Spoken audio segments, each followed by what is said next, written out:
Olá, pessoal! Vamos começar agora a segunda parte dessa aula de primeira lei da termodinâmica. Então, a gente vai discutir um pouquinho mais sobre energia interna, né, que é uma propriedade termodinâmica que a gente está trabalhando aí, que tem tudo a ver com a primeira lei da termodinâmica, assim como o calor e também o trabalho.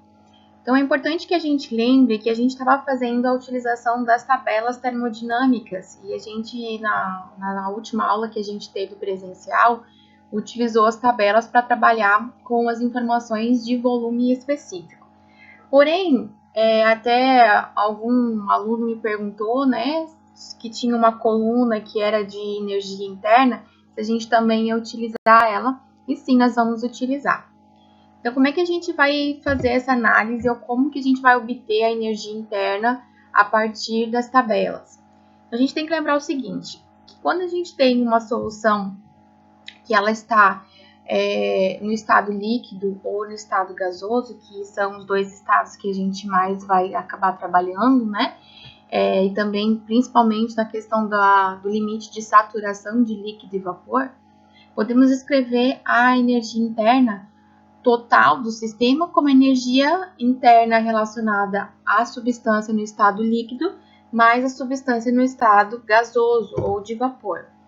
Ainda a gente pode escrever essa mesma relação utilizando a denominação de energia interna específica, ou seja, a letra U maiúscula é igual a massa vezes a letra U minúscula, então U minúsculo é energia interna específica. Então, reparem que escrevendo dessa mesma maneira para todos os três termos, se a gente dividir todos os termos por massa e introduzir o título, vamos lembrar aí o que é o título. A gente já discutiu sobre isso na aula. O título tem a ver com a porcentagem da substância que está no líquido ou no estado gasoso, no estado de vapor. Então, quando a gente diz que eu tenho uma porcentagem de 25% no estado líquido, quer dizer que o X vale 0,25. Então, o X é o título da nossa substância, e aí a gente pode escrever a energia interna específica como sendo 1 menos o X vezes a energia interna do líquido, mais X vezes a energia interna do vapor. O que isso quer dizer? Quer dizer o seguinte, que se 100% dessa solução estiver no estado de vapor, então quer dizer que o nosso X vale 1. Quando a gente substituir o X aqui nessa primeiro termo, 1 menos 1 vai ser 0, ou seja, toda a substância vai estar na fase de vapor e 0% dessa substância na fase de líquido. Se a gente tiver uma situação 50% vapor, 50% líquido, então o nosso X, que é o título, vai ser 0,5. Então, quando a gente faz a substituição aqui, né, 0,5, 1 menos 0,5 também vai dar 0,5. Então, quer dizer que a gente tem metade líquido, metade vapor. Só trabalhando aqui com a questão das multiplicações, então a gente pode multiplicar, né, o 1 por o L, o X por o líquido, e também o X aqui já está multiplicando por o de vapor, e colocar o X em evidência. Por que a gente faz isso? Porque quando a gente coloca o X em evidência, a gente vai ficar aqui com uma subtração, que é a energia de vapor menos a energia de líquido. E isso a gente pode chamar de energia líquido-vapor. Por que a gente está fazendo isso? Porque nas tabelas termodinâmicas a gente tem essa informação que é a subtração, né, a diferença entre a energia interna quando a gente tem a substância em vapor e a energia interna quando a substância está líquido. Então é bem importante que a gente cuide aqui com os índices LV, quer dizer então a energia interna líquido-vapor. Então, para ficar mais fácil entender isso, vamos dar uma olhadinha aqui num exemplo de uma tabela termodinâmica. Nesse caso, a gente está com a tabela aqui da água. Veja que a gente tem a tabela para temperatura. Segunda coluna, pressão. Aqui, volume específico, a gente já trabalhou, né, com volume específico, tanto com volume líquido como volume de vapor. Agora, a nossa atenção, então, passa a ser essa outra coluna aqui, ou essas 3 outras colunas, que tem a informação de energia interna. Vejam que essa primeira aqui é de líquido saturado, então, o L. A segunda, de evaporação. O que quer dizer essa evaporação? É o LV, que é a diferença, exatamente isso que a gente estava aqui discutindo, a energia de vapor menos a energia líquida. E essa outra coluna é a energia interna da fase de vapor saturado. Se vocês observarem, né, essa segunda coluna, ou a coluna do meio, é exatamente quando você pega a coluna de vapor e subtrai da coluna de líquido. Então, aqui a gente tem 2.375,33 menos 0, vai ter o valor da energia LV. Se a gente pegar também, ó, esse valor aqui, subtrair 20,97, a gente tem a energia da evaporação, ou seja, da transição aí líquido-vapor. Agora a gente vai falar um pouquinho sobre um conceito bastante importante, que é o conceito de entalpia. Na verdade, a entalpia ela é uma definição baseada no seguinte: quando existe transferência de calor para um sistema, essa transferência de calor ela pode ser responsável por variar a energia interna ou também realizar trabalho no sistema. Então, reparem que aqui a gente está escrevendo o U, que é energia interna, mais PV. Por que PV? Porque PV é exatamente a definição de trabalho. Então, ao introduzir calor a um sistema, tanto faz ou pode, dependendo do tipo de processo termodinâmico envolvido, você pode ter variação de energia interna, representado pelo U, ou variação de trabalho, representado por PV. E aí, então, preferiu-se definir uma nova grandeza chamada entalpia, que determina exatamente essa soma da energia interna mais a pressão vezes o volume. Então, a gente chama de H maiúsculo, que é a definição de entalpia, a soma de U mais PV. Se a gente trabalhar por unidade de massa, então a gente vai ter aí essas grandezas específicas. Então, a entalpia específica é igual a energia interna específica mais a pressão. Reparem que a gente mantém a pressão como letra maiúscula, mas o volume fica agora minúsculo. Muitas vezes a gente vai precisar calcular a energia interna usando a informação de entalpia. Então, a única coisa que a gente faz para conseguir determinar a energia interna em relação ou em função da entalpia é isolar o U aqui na nossa equação. Então, se a gente quer isolar o U, esse termo PV vai passar para o outro lado, e aí a gente escreve exatamente a expressão como está definida aqui, né? Então, é a entalpia menos a pressão vezes o volume específico.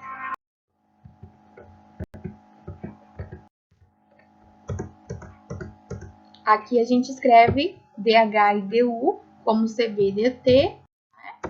Então, vamos voltar ali. Aqui, né? Aqui ficou até mais fácil de a gente observar isso. Então, aqui, ó, a gente escreveu du como CVdt e dH como CPdt. Então, a gente vai fazer a substituição ali na nossa relação. Então, só vamos chegar até lá. Aqui, ó, eu tenho dH e du. E a gente troca, então, por CPdt e CVdt. E aqui a gente mantém o RDT. Então, reparem que eu tenho dt em todos os 3 termos. Então, a gente pode cortar esse dt em cada um dos termos. E vai sobrar para a gente o seguinte, que o calor específico à pressão constante menos o calor específico a volume constante é igual à constante dos gases. Então, só para lembrar, constante dos gases é um valor fixo, que é de 8,31 joules por mol por Kelvin. O que isso nos fala? Isso nos fala que a gente tem uma relação entre o calor específico, a pressão constante e o volume constante. O valor entre eles, ou a diferença entre esses valores, sempre vai ter que ser igual ao R, que é a constante dos gases. Então, dessa forma, se a gente sabe, por exemplo, qual é o calor específico ao volume constante, a gente consegue saber também qual é o calor específico à pressão constante, utilizando a relação aqui com a constante dos gases. Mas é muito importante que a gente lembre que isso só vale para gases ideais. No caso de líquidos e sólidos, o CV ele é aproximadamente igual ao CP. Agora a gente vai ver o seguinte: como é que a gente vai determinar os valores das propriedades que eles não estão na tabela? Para a gente entender um pouquinho, vamos trabalhar com o volume específico. E depois, no próximo exemplo, no próximo exercício, a gente trabalha com a própria energia interna mesmo. Vamos supor o seguinte, que nós temos aí um problema, que é determinar qual que é o volume específico do refrigerante R134 a uma temperatura de 67 graus Celsius. Então, a gente já viu que se eu quero determinar o volume específico de uma substância, eu vou consultar a tabela termodinâmica. Então, eu pego a tabela para a substância que eu estou trabalhando. Então, nesse caso, a gente está com o R134 aqui. E eu quero saber qual é o volume específico a 67 graus. Então, reparem que eu tenho aqui a tabela de temperatura. E aí, eu tenho aqui a temperatura de 60 graus Celsius.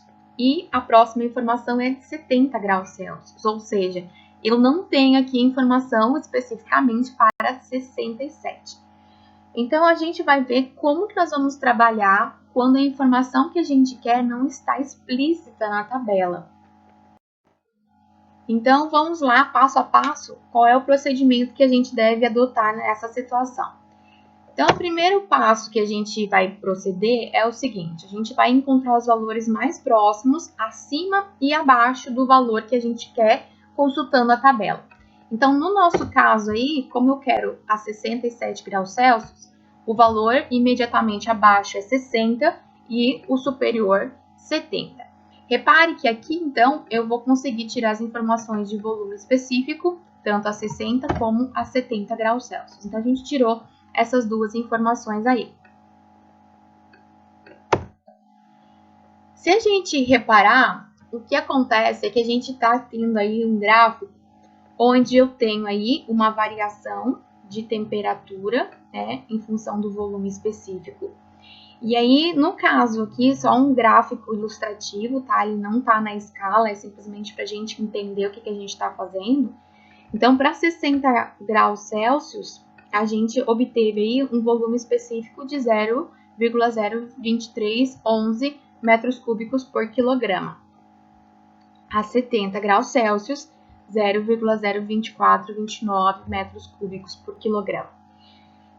Reparem que quando a gente faz essa análise, então tentem esquecer aqui essa parte de baixo do triângulo, eu tenho aqui uma reta conectando esses dois pontos, né? Então, eu tenho um ponto aqui e eu tenho um ponto aqui.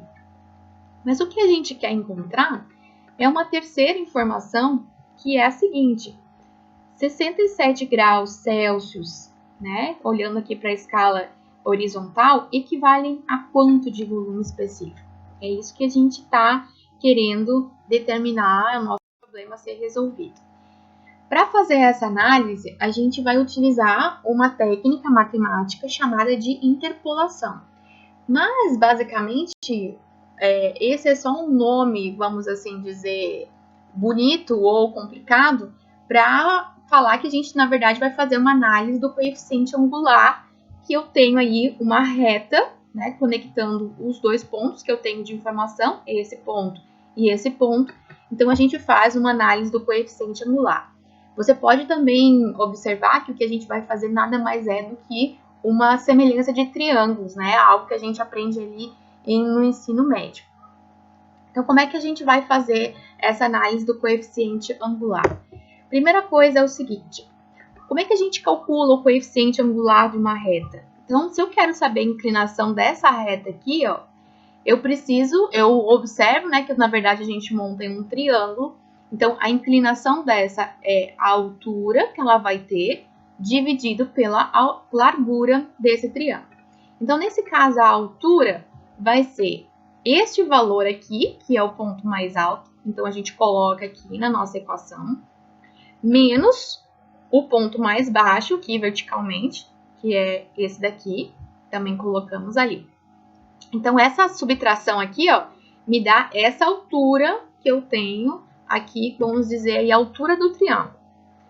Agora, a gente vai ter que dividir pela largura da base. Como é que a gente vai obter a largura da base? Ponto final menos o ponto inicial. Então, 70 menos 60. Essa aqui é a relação que a gente fez usando os nossos dois pontos que a gente tem conhecimento, né? O ponto aqui é 60 graus Celsius e 70 graus. Agora, a gente vai fazer o mesmo procedimento, só que olhando para outros dois pontos. Por quê? Porque reparem que quando a gente quer encontrar o valor de 67, eu quero encontrar esse ponto aqui, ó, qual é o valor do volume específico. Só que este ponto também pertence a essa reta. Então, quer dizer que o coeficiente angular da reta é igual. Então, se ele é igual, a gente pode usar aqui o sinal de igualdade. Como é que vai funcionar, então, agora para esse triângulo? Então, repare que eu vou trabalhar aqui, ó, um triângulo menorzinho.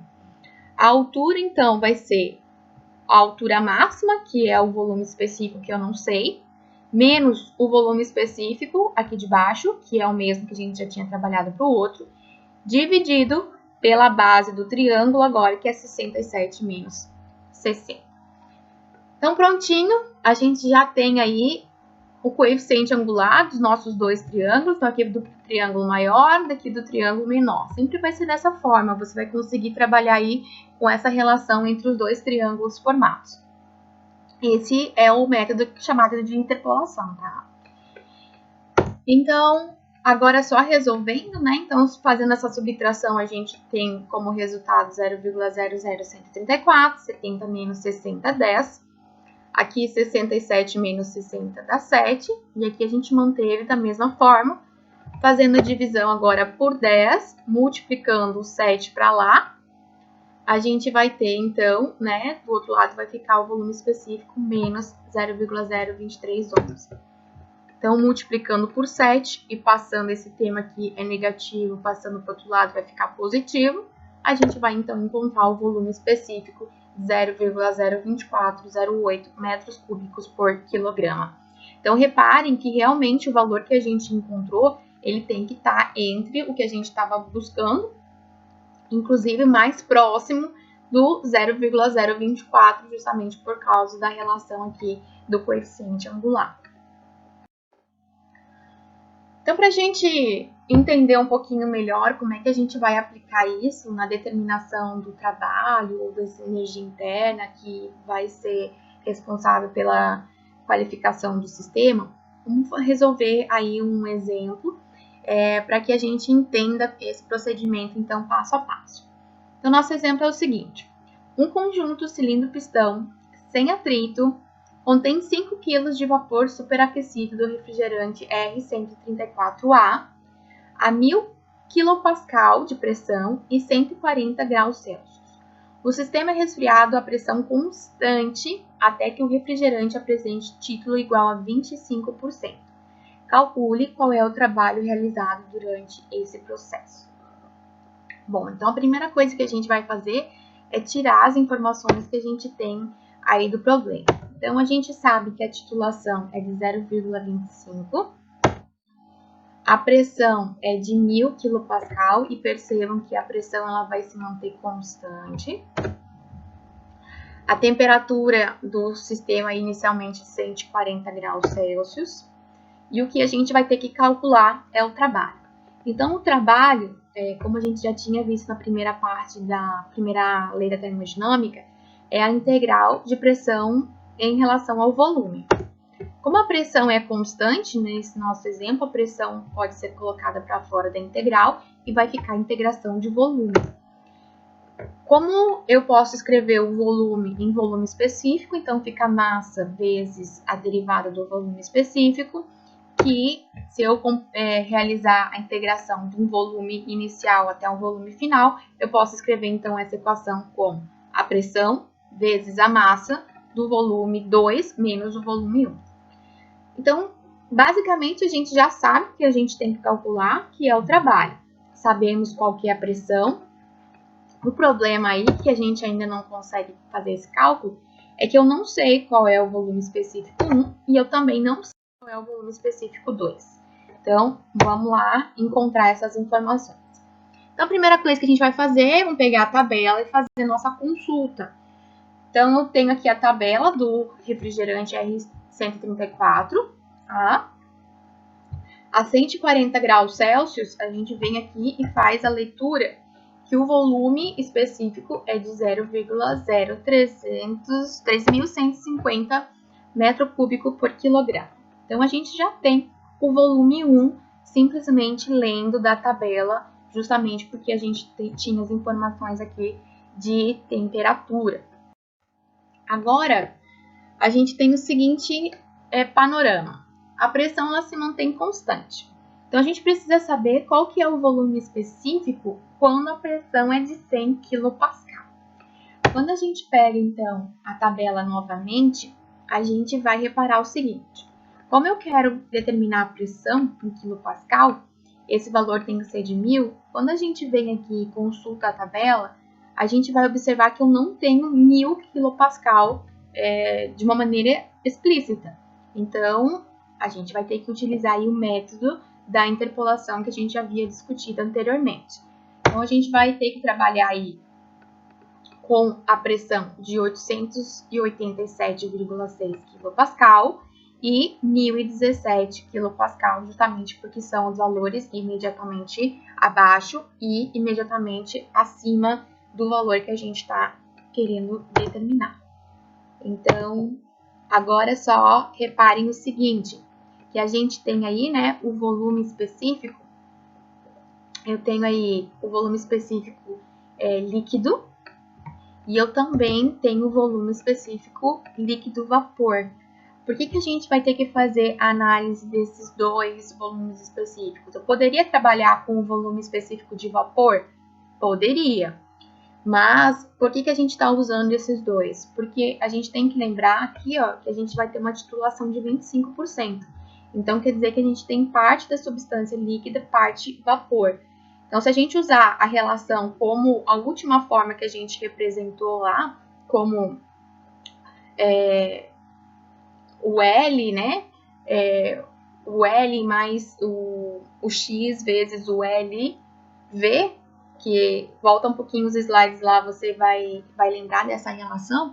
Então, a gente pode trabalhar com o LV e com o L, ou também a gente pode trabalhar com o L e com o V. Fica a critério de cada um de vocês, tá? Vai dar exatamente o mesmo resultado, porque lembre-se que a relação entre LV e L é quando você pega o vapor, aqui ó, se você pegar o vapor e subtrair o líquido, você vai ter o vapor, o volume específico LV. Então, para pressão de 837,6 kPa, a gente tem essas duas informações. E para outra pressão de 1017 também a gente vai ter as duas informações obtidas aí a partir da tabela.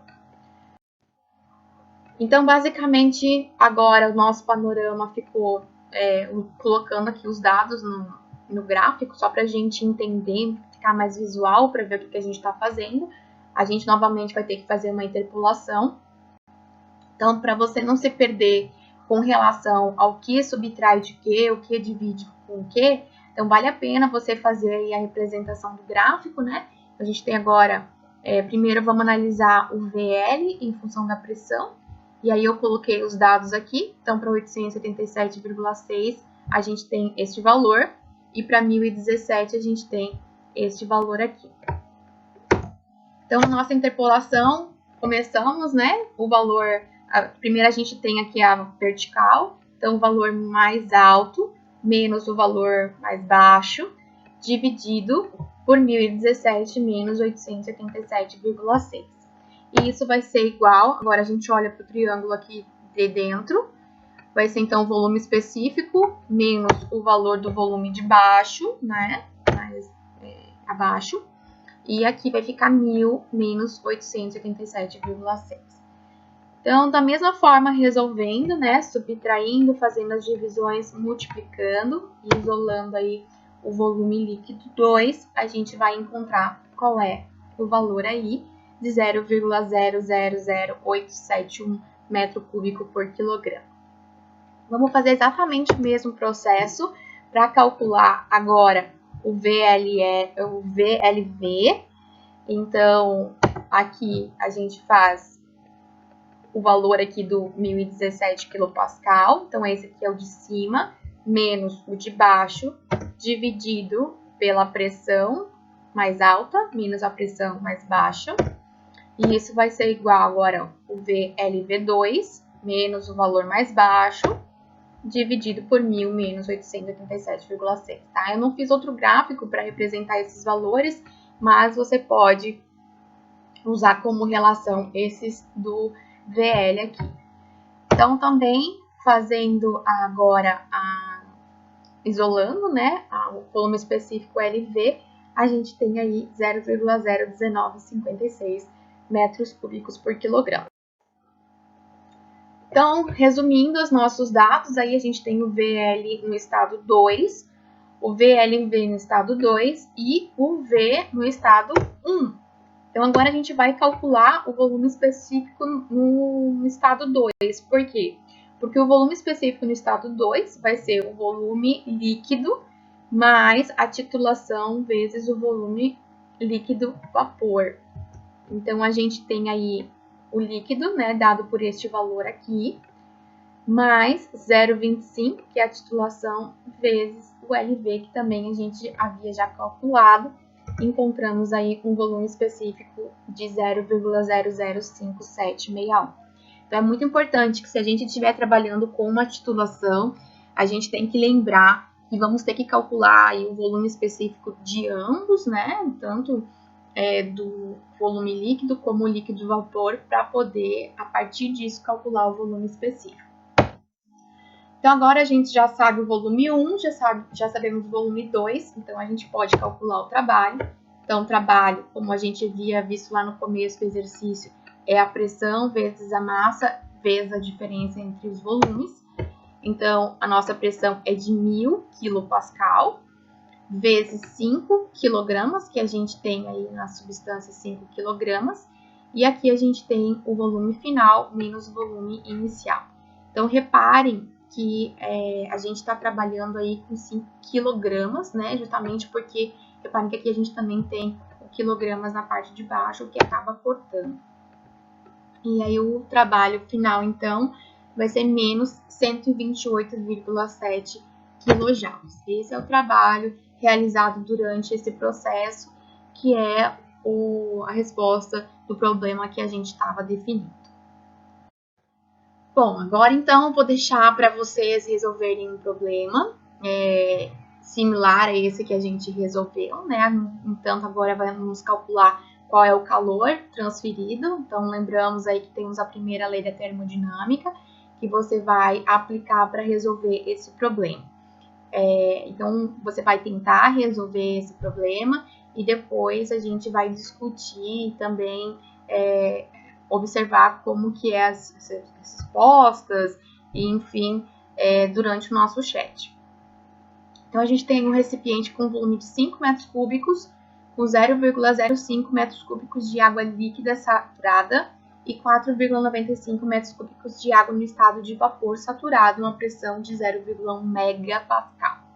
O calor é transferido à água até que o recipiente contenha apenas vapor saturado. Então, a gente vai ter que determinar aí qual é o calor transferido neste processo. Certo? Então, resolvam esse problema aí e durante o chat a gente vai estar falando sobre ele, discutindo as etapas e também verificando as contas e verificando os resultados finais. Qualquer dúvida também, lembrando que vale o chat e também, além do chat online que a gente tem durante as nossas aulas, vocês podem a qualquer momento escrever lá alguma dúvida no chat do Sala de Aula, que tanto eu como a monitora Larissa vamos estar auxiliando vocês. Até mais, pessoal. Bora trabalhar!